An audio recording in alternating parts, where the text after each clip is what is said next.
नमस्कार। द्वीप दर्पण में आप सभी का स्वागत है। आइए एक नजर डालते हैं आज के मुख्यांश पर। एक दिवसीय प्रशिक्षण तथा अभिविन्यास कार्यक्रम का हुआ आयोजन। सीआईडी इकाई द्वारा प्रेस वार्ता आयोजित। और विश्व जूनियर शतरंज चैंपियनशिप में कस्तूरीबाई ने दिया शानदार प्रदर्शन। अब द्वीप दर्पण विस्तार से। प्रशासन के पशुपालन एवं पशु चिकित्सा सेवा विभाग द्वारा आज जंगली घाट पशुपालन के सम्मेलन हॉल में सेक्स सॉर्टेड सीमेन पर एक दिवसीय प्रशिक्षण तथा अभिविन्यास कार्यक्रम आयोजित किया गया। इस मौके पर पुणे के BAIF डेवलपमेंट रिसर्च फाउंडेशन के मुख्य विषयगत कार्यक्रम कार्यकारी डॉक्टर सचिन ए जोशी तथा पशुपालन एवं पशु चिकित्सा सेवा विभाग के निदेशक डॉक्टर ए नवीन कुमार एवं प्रशिक्षणार्थी मौजूद रहे। इस दौरान डॉक्टर सचिन ए जोशी ने प्रशिक्षणार्थियों को पशुधन उत्पादकता को बढ़ाने हेतु सीमेन के लिए बरती जाने वाली महत्वपूर्ण घटकों से प्रशिक्षणार्थियों को अवगत कराया। सीमेंट की क्वालिटी कैसी है, एनिमल कैसा है, इसके ऊपर है। तो आज हम दो प्रेजेंटेशन करेंगे। एक सेक्स सॉर्टेड सीमेंट टेक्नोलॉजी क्या है, दूसरा सीमेंट तो अपने आप पास आ गया है तो उसको कैसे हमें यूटिलाइज करना है, उसको यूज के वक्त और अधिक से कौन सी सावधानी बरतनी है हमें, तो उसकी वजह से हमारा जो कंजम्पशन रेट है वो और बढ़ेगा और ज्यादा से ज्यादा बछड़ियां इस प्रदेश में उत्पन्न हो। इस प्रयास के लिए गवर्नमेंट ऑफ इंडिया का राष्ट्रीय गोकुल मिशन के अंतर्गत ये भी है कि सॉर्टेड सीमेंट प्रोजेक्ट शुरू हुआ है और अंडमान निकोबार आइलैंड में भी कुछ डोसेज सॉर्टेड सीमेंट लिए है, क्योंकि यहाँ पे बच्चियां का अगर प्रोडक्शन होगा तो नेचुरली यहाँ का मिल्क प्रोडक्शन भी बढ़ेगा। इस मौके पर पशु चिकित्सा सेवा विभाग के निदेशक डॉक्टर ए नवीन कुमार तथा कार्यक्रम के स्रोतकर्ता डॉक्टर सचिन ए जोशी ने पशुओं की बेहतर नस्ल उत्पादन को बढ़ाने के लिए किए जाने वाले प्रयासों पर जानकारी दी। पशुपालन विभाग का यह प्रयास है कि दूध उत्पादन यहाँ में बढ़ाया जाए, क्योंकि यहाँ पे दूध उत्पादन में बहुत सारा कमियां हैं और इसके लिए हमें अलग अलग तरह के प्रयास कर रहे हैं। हमने खामियां देखी है, जैसे यहाँ में अच्छी नस्ल के जानवर नहीं है और यहाँ पे पर्याप्त मात्रा में खाद अवेलेबिलिटी नहीं है इसका। तो ये दो जो मेन मुद्दा है इसको हम लोग एड्रेस कर रहे हैं। हम बाहर से जानवर इसलिए नहीं ला सकते कि इसमें एक तो यहाँ पे डिजीज फ्री जोन है, तो बाहर से जब आएंगे तो उसको क्वारंटाइन करना होगा, क्वारंटाइन करके यहाँ पे जानवर लेके आना पड़े, जो कि बहुत बड़ा ये एक्सरसाइज है। दूसरी बात यह है कि हमारे पास वैसा कोई वेसल भी नहीं है जिसमें कि बड़े मात्रा में हम ट्रांसपोर्ट करें, ट्रांसपोर्ट शिप नहीं है। तो इसके मद्देनज़र हमें और कुछ सोचना होगा कि हम कैसा करेंगे। इसके लिए कुछ लेटेस्ट टेक्नोलॉजीज है जिसको हम इंट्रोड्यूस करना चाहेंगे। हम यहाँ के जानवर में पिछले 30 साल से अपग्रेडेशन कर रहे हैं। यहाँ की जो लोकल वैरायटी है, इस लोकल वैरायटी का अपग्रेडेशन कर रहे हैं using superior quality of germplasm, यानी कि जो अच्छी नस्ल के जो बैल है उसके जो बीज है उसको लाके हम यहाँ पे आर्टिफिशियल इंसेमिनेशन के जरिए कृत्रिम गर्भाधान करते हैं, ताकि जो यहाँ की जो लो प्रोड्यूसिंग जानवर है उसके जो बछड़ा होगा, बच्चिया होगा, वो उसकी जो प्रोडक्शन पोटेंशियल है वो बढ़ जाएगा। तो अगर हम 5-6 जनरेशन में अगर AI के माध्यम से अपग्रेडेशन करेंगे तो कम से कम हमारे यहाँ पे 8 से 12 लीटर क्षमता दूध उत्पादन क्षमता रखने वाला गाय मिल जाएगी। लेकिन इसमें एक और प्रॉब्लम चल रहा था कि हम जब आर्टिफिशियल इंसेमिनेशन करते हैं तो इसमें चांसेस ये है कि 50% चांस ये है कि बछड़ा होगा या 50% चांस है कि बच्चिया होगा। इस प्रॉब्लम को सॉल्व करने के लिए गवर्नमेंट ऑफ इंडिया ने अभी इंट्रोड्यूस किया है सेक्स सॉर्टेड सीमेन। ये एक प्रोग्राम है, एक सेंट्रली स्पॉन्सर्ड स्कीम के अंडर, जिसमें हम इसको accelerated breed improvement program sex sorted semen, इसमें हमें गवर्नमेंट ऑफ इंडिया तरफ का स्कीम है जिसमें हम सेक्स सॉर्टेड सीमेन हम मंगाएंगे। सेक्स सॉर्टेड सीमेन में ऐसा है कि इसमें चांसेस ये है कि ये कृत्रिम गर्भाधान इस स्ट्रॉ से करने से इसमें 90% चांसेस ये रहेगा कि बच्चिया होगा। ये हम अभी आज जो है हम ट्रेनिंग कर रहे हैं, क्योंकि हमारा टेक्नीशियंस को और थोड़ा से हम इसको स्किल बढ़ाना चाहते हैं। तो आप सब जानते हैं कि सेक्स सॉर्टेड सीमेन जो है इससे 90% बच्चियाँ उत्पन्न होती है, और बायफ डेवलपमेंट रिसर्च फाउंडेशन जहाँ जो सेवाभावी संस्था है, उस संस्था से हम 2018 से सेक्स सॉर्टेड सीमेन प्रोड्यूस करते आ रहे हैं, और राष्ट्रीय गोकुल मिशन अंतर्गत कई राज्यों में जो लाइव स्टॉक डेवलपमेंट बोर्ड्स है वो इस सॉर्टेड सीमेन का इस्तेमाल कर रहे हैं, और उनको 90% बच्चियाँ भी प्रोड्यूस हो रही है।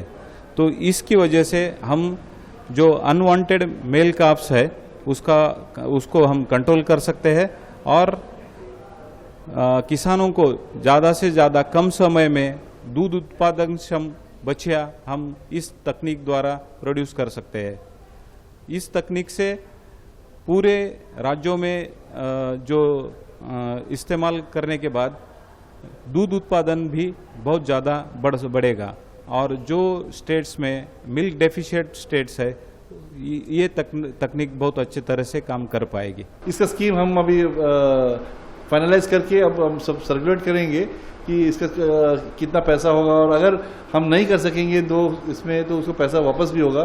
तो ये स्कीम हम आपको अब जुलाई से लॉन्च करेंगे। तो जो भी इच्छुक फार्मर है, पशुपालक है, वो अपने नज़दीकी पशु चिकित्सालय से संपर्क करके अपना नाम रजिस्टर कर सकते हैं और हमारे इस प्रोग्राम का फायदा उठा सकते हैं। जिन लोगों ने दूरदर्शन केंद्र पोर्ट ब्लेयर में आकस्मिक एंकर व प्रेजेंटर के लिए आवेदन किए थे, उनके दस्तावेजों का सत्यापन दूरदर्शन केंद्र पोर्ट ब्लेयर में कल सुबह 10 बजे से दोपहर 12 बजे तक किया जाएगा। जिन लोगों ने इसके लिए आवेदन किए हैं, उनसे अनुरोध किया गया है कि वे दस्तावेजों के सत्यापन के समय अपने मूल प्रमाण पत्र साथ में लाएं। अबरडीन बाजार स्थित पुलिस अधीक्षक के कार्यालय में आज एक प्रेस वार्ता का आयोजन किया गया। इस मौके पर सीआईडी के डीआईजीपी संजय कुमार त्यागी, सीआईडी के पुलिस अधीक्षक राजीव रंजन तथा अन्य पुलिसकर्मी मौजूद रहे। इस अवसर पर डीआईजीपी की अध्यक्षता में आयोजित प्रेस वार्ता में उन्होंने बताया कि द्वीप समूह में मादक पदार्थों की तस्करी को रोकने के निरंतर प्रयास जारी हैं। इसी प्रयास के तहत सीआईडी की इकाई द्वारा कोलकाता से आए एक व्यक्ति के पास से 12 किलो से अधिक गांजा बरामद किया गया। जैसा कि आप जानते हैं, पिछले कुछ समय में अंडमान पुलिस मादक पदार्थों के खिलाफ अपनी मुहिम को बहुत सख्ती से चला रही है, और policy of zero tolerance against narco products हमारा कंटिन्यूड है। आज उसी अभियान के तहत हमारे एंटी नार्कोटिक पुलिस स्टेशन ने एक बहुत अच्छा काम किया है, और मैं समझता हूँ पिछले कुछ सालों में ये सबसे बड़ा कैच है गांजे का। काफ़ी दिनों से एक इन्फॉर्मेशन पे काम कर रहे थे। ये व्यक्ति बिमल मोंडा वेस्ट बंगाल का रहने वाला है। ये वहाँ वेस्ट बंगाल से गांजा लाकर और यहाँ हमारे आइलैंड्स में बेच रहा था। इसकी हमें सूचना थी काफ़ी दिन से। कल उस एक क्रेडिबल सूचना मिली, तो उसके आधार पर मॉर्निंग की जो फ़्लाइट कलकत्ता से आई, उसमें ये 12 किलो से अधिक गांजा लेके आया, और इसके कैरी बैग में था वो गांजा 12.485 kgs, तो काफ़ी बड़ी मात्रा है। और जब इसको रोका गया, इसके बैग की चेकिंग की गई, तो वो कंफर्म हुआ। उसके आधार पर फिर इसको अरेस्ट किया गया। ये आदमी ये एक धोखेबाज और चीट भी है। इसके पास से कई आधार कार्ड मिले हैं। पूछताछ में इसने बताया कि ये डिफरेंट आधार कार्ड्स के नाम पर टिकट बुक करता है, ताकि कोई शक होने पर प्रीवियस इसका मूवमेंट का पता ना चल पाए। एक और अहम बात इसकी पूछताछ में पता चली कि ये पहले सीआईएसएफ में सिपाही था, और वहाँ से सन 2017 में इसको डिसमिस किया गया था इसके किसी गलत काम के आधार पर। उसको भी तथ्य को हम वेरीफाई कर रहे हैं। ये यहाँ पर कहाँ लाके बेचता था और सोर्स के एंड पर वेस्ट बंगाल में कहाँ से खरीदता था, वो सारी सूचनाएं हमने एकत्र कर ली हैं। डिफरेंट टीम्स डिप्यूट की गई हैं, ये अभी भी पुलिस रिमांड में है और हम लोग पूरी कोशिश करेंगे कि जल्दी पूरे गैंग का, पूरी चेन का पर्दाफाश करें और वो उस बारे में आपको दोबारा बताया जाएगा। मुझे बहुत खुशी है ये कहते हुए कि अब हमें जनता से काफ़ी सूचनाएं मिल रही हैं। मीडिया बंधुओं में से भी, आप लोगों की टीम में से भी कई लोगों ने बीच बीच में हमें कुछ सूचनाएं दी हैं जिनके आधार पर हम आगे बढ़ रहे हैं।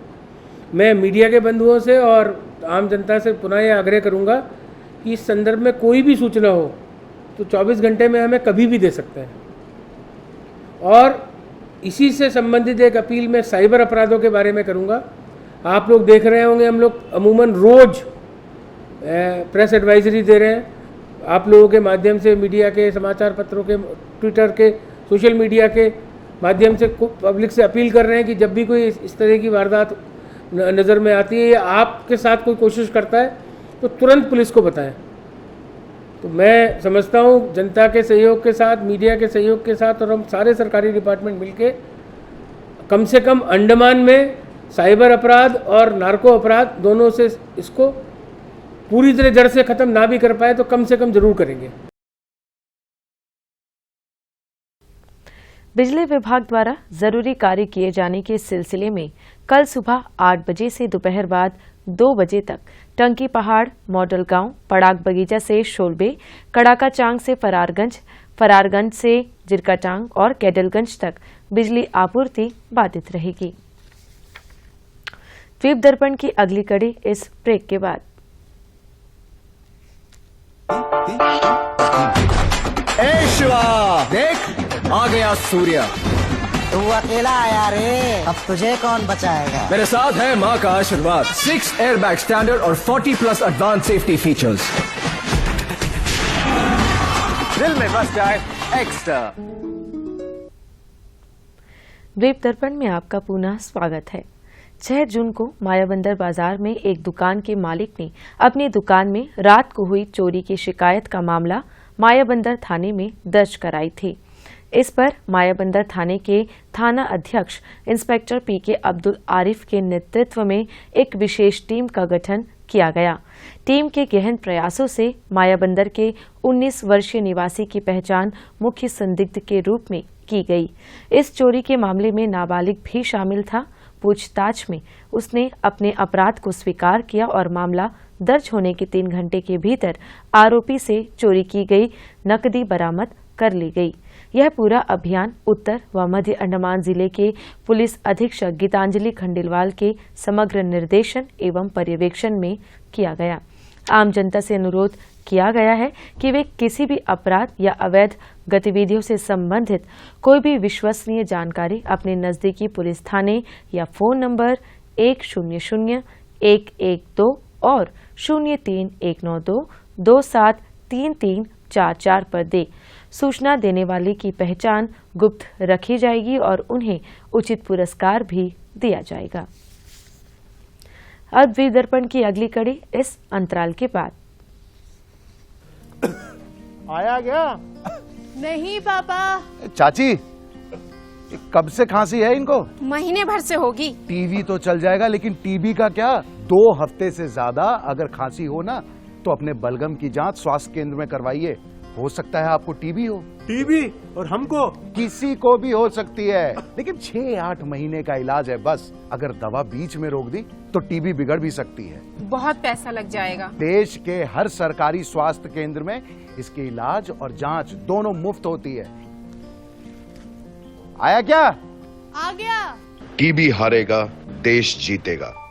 दीदी, सेंटर आने जाने में ही 2 दिन की दिहाड़ी चली जाती है। दवा तो मुफ्त है, पर इस बीमारी से परेशान हूँ। अरे परेशान मत हो। HIV के साथ जी रहे लोगों को सामाजिक सुरक्षा प्रदान करने के लिए सरकार अलग अलग तरह की योजनाएं चलाती है। कई तरह से सहायता प्रदान करती है। यहाँ तक कि तुम्हें बस किराया भत्ता और रेल किराया भत्ता भी मिल सकता है, जिससे तुम आसानी से सेंटर आ सकती हो। सच दीदी? और भी कोई योजना है क्या हमारे लिए? हाँ बिल्कुल। HIV के कारण जो भेदभाव होता है उसको दूर करने के लिए स्वास्थ्य, शिक्षा, आवास, जीवन यापन, पोषण और ट्रैवल जैसे अलग अलग जरूरतों को ध्यान में रखकर योजनाएं बनाई गई हैं। और दीदी, इन योजनाओं के लिए कहीं नाम लिखाना होता है क्या? हाँ, इन योजनाओं का लाभ उठाने के लिए HIV के साथ जी रहे लोगों को अपने निकटतम ART सेंटर को संपर्क करना होता है। और तुम तो यहाँ आ ही गई हो, तो चलो तुम्हारे नाम लिखने की प्रक्रिया शुरू करते हैं। धन्यवाद दीदी। जी हाँ, अब आप भी अपने निकटतम ART सेंटर से संपर्क करके इन सभी योजनाओं का लाभ उठा सकते हैं। अब देर किस बात की? इन सामाजिक सुरक्षा योजनाओं की जानकारी के लिए व अपने निकटतम ART सेंटर के बारे में जानने के लिए national toll free AIDS helpline 1097 पर संपर्क करें। द्वीप दर्पण में आपका एक बार फिर स्वागत है। द्वीपों की शतरंज खिलाड़ी और कस्तूरीबाई ने गुजरात के गांधीनगर में रेडिसन गिफ्ट सिटी में चल रही प्रतिष्ठित विश्व जूनियर शतरंज चैंपियनशिप में अपना शानदार प्रदर्शन जारी रखा है। America, Canada, Germany, New Zealand, Armenia सहित 44 मजबूत शतरंज देशों के लगभग 100 खिलाड़ी बालिका वर्ग में चैंपियनशिप में प्रतिस्पर्धा कर रही हैं। 5वें दिन दूसरे बोर्ड पर खेलते हुए उन्होंने 5वें राउंड में आर्मेनिया की महिला अंतर्राष्ट्रीय मास्टर मकरचैन मरियम के साथ ड्रॉ खेला और अपना शानदार प्रदर्शन जारी रखा। चैंपियनशिप में अब तक उनकी प्रदर्शन रेटिंग 2300 से 80 है और 100 से अधिक एलो रेटिंग अंक बढ़े हैं। चैंपियनशिप के दूसरे राउंड में उन्होंने जॉर्जिया की बहुत अधिक रेटिंग वाली प्रतिद्वंद्वी WFM क्रिटातेज अनास्तासिया को हराया, जिनकी रेटिंग 2141 है और चौथे राउंड में उन्होंने शानदार प्रदर्शन किया और कजाकिस्तान की WFM कालदारोवा अया उलिम के खिलाफ जीत हासिल की, जिनकी रेटिंग 2100 है। यह चैंपियनशिप गुजरात के गांधीनगर में रेडिसन गिफ्ट सिटी में 2 जून से 13 जून तक 11 राउंड में डबल टाइम कंट्रोल के साथ क्लासिकल फॉर्मेट में आयोजित की जा रही है। यात्रियों और आम जनता को सूचित किया जाता है कि जहाज MV स्वराज द्वीप की 10 जून सुबह 9 बजे की चेन्नई से पोर्ट ब्लेयर की यात्रा प्रशासनिक कारणों से स्थगित कर दी गई है। अब यह जहाज 11 जून को शाम 4 बजे चेन्नई से पोर्ट ब्लेयर के लिए प्रस्थान करेगा। 10 जून की यात्रा के लिए इस जहाज के टिकट खरीदे यात्रियों को सलाह दी गई है कि वे उसी टिकट से 11 जून को चेन्नई से यात्रा कर सकते हैं। और अब मौसम। अंडमान निकोबार द्वीप समूह में 9 और 10 जून को 1 या 2 स्थानों पर 7 से 11 सेंटीमीटर तक भारी बारिश होने की संभावना है।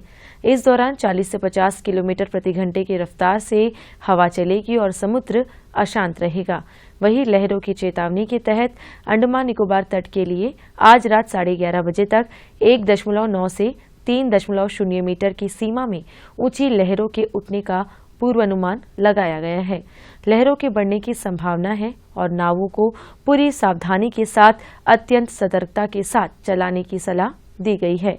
इंदिरा पॉइंट के तट पर आज रात 11:30 बजे तक 19.0 से 20.0 सेकेंड की अवधि वाली 2.5 से 2.8 मीटर ऊंची लहरों का पूर्वानुमान लगाया गया है।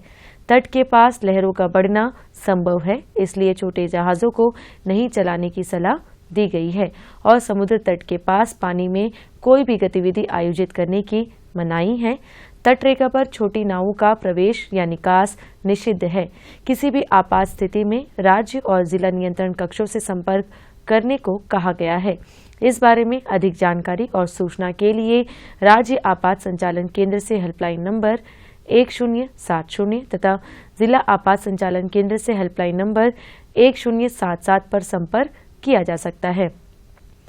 समुद्र में आपदा स्थिति और सहायता के लिए तटरक्षक की खोज एवं बचाव एजेंसी से टोल फ्री नंबर 1554 पर संपर्क किया जा सकता है। और अब अंतर्द्वीपीय जलयान यात्रा संबंधी सूचना। MV छोलदारी स्वराज द्वीप और लॉन्ग आइलैंड होते हुए रंगत की यात्रा पर कल सवेरे 5:30 बजे पोर्ट ब्लेयर से प्रस्थान करेगा और इसकी वापसी कल ही दोपहर 12 बजे उन्हीं रास्तों से होते हुए रंगत से पोर्ट ब्लेयर के लिए होगी। MV जॉली बॉय स्वराज द्वीप की यात्रा पर कल सवेरे 6:30 बजे पोर्ट ब्लेयर से प्रस्थान करेगा और इसकी वापसी कल ही सवेरे 9 बजे स्वराज द्वीप से पोर्ट ब्लेयर के लिए होगी।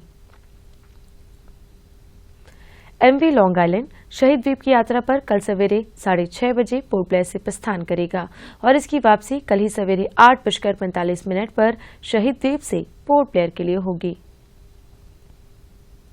एमवी कमोटा शहीद द्वीप, स्वराज द्वीप, स्ट्रेट आइलैंड, कदम तल्ला और लॉन्ग आइलैंड होते हुए रंगत की यात्रा पर कल सवेरे 7 बजे पोर्ट ब्लेयर से प्रस्थान करेगा और इसकी वापसी अगले दिन सवेरे 7 बजे उन्हीं रास्तों से होते हुए रंगत से पोर्ट ब्लेयर के लिए होगी। एमवी लॉन्ग आइलैंड शहीद द्वीप की यात्रा पर कल दिन में 11 बजे पोर्ट ब्लेयर से प्रस्थान करेगा और इसकी वापसी कल ही दोपहर बाद 2:30 बजे स्वराज द्वीप से पोर्ट ब्लेयर के लिए होगी। एमवी बाराटांग स्वराज द्वीप की यात्रा पर कल दिन में 11:30 बजे पोर्ट ब्लेयर से प्रस्थान करेगा और यह जलयान कल ही शाम 3:30 बजे स्वराज द्वीप होते हुए शहीद द्वीप से पोर्ट ब्लेयर के लिए होगी।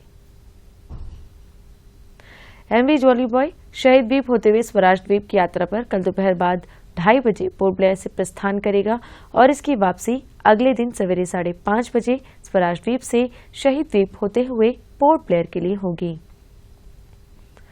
सभी जलयानों की यात्रा कार्यक्रम मौसम की स्थिति पर निर्भर होंगे। अंत में मुख्य अंश एक बार फिर। 1 दिवसीय प्रशिक्षण तथा अभिविन्यास कार्यक्रम का हुआ आयोजन। सीआईडी इकाई द्वारा प्रेस वार्ता आयोजित और विश्व जूनियर शतरंज चैंपियनशिप में कस्तूरी बाई ने दिया शानदार प्रदर्शन। इसी के साथ ही आज का यह द्वीप दर्पण कार्यक्रम यहीं पर समाप्त होता है। नमस्कार।